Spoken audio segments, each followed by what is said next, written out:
Friends subscribe करंतु ओडिया जियो channel को एवं दबांतु ही बेल को जहा फल आपण को सब वीडियो अपडेट सबुठारु प्रथमे मिलिबो। फ्रेंड्स मृत्यु आम जीवन एक अटल सत्य अटे। यह किए मध्य बदलाई पारिबो नहीं। जे व्यक्ति एही संसार रे जन्म नेछि तार गोटे दिन मृत्यु हेबा सुनिश्चित अटे। यह किए मध्य टळी पारिबो नहीं। मृत्यु परे शबर शवयात्रा बाहर करा जायथाय। शवयात्रा रे जीवा बहुत शुभ माना जायथाय। एहा सह केउठारे मध्य शवयात्रा देखिबा बहुत शुभ माना जायथाय।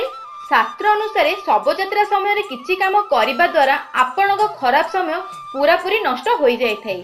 ता सह आपणक जीवनर सब आर्थिक समस्या मध्य सबुदिन पई टळि जाय।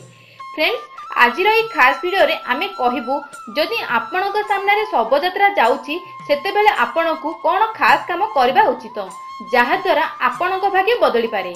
फ्रेंड्स मृत्यु पर शव को जेते बेले दाह संस्कार करिबा पई निया जाय थाए ताको शवयात्रा बोली कुआ जाय।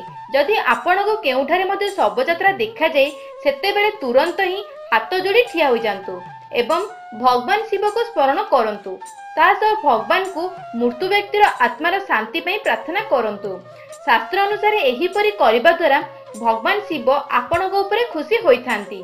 ता सह आपणको सब मनोकामना तुरंत ही पूर्ण कर दियंती एवं आपणको खराब समय सरी जीवन रे खुशी खुशी भरी जाए। ता सह शवयात्रा रे जीवा मध्य बहुत शुभ माना जायथाय। शास्त्र अनुसार शवयात्रा रे गले व्यक्ति को बहुत बड़ पुण्य मिलिथाय एवं भविष्यत रे अनेक लाभ मध्य मिलिथाय। जदि फ्रेंड्स आमर এই खास वीडियोटी आपनको पसंद आसिला तबे लाइक एवं शेयर करबा पई भूलंतु नहीं।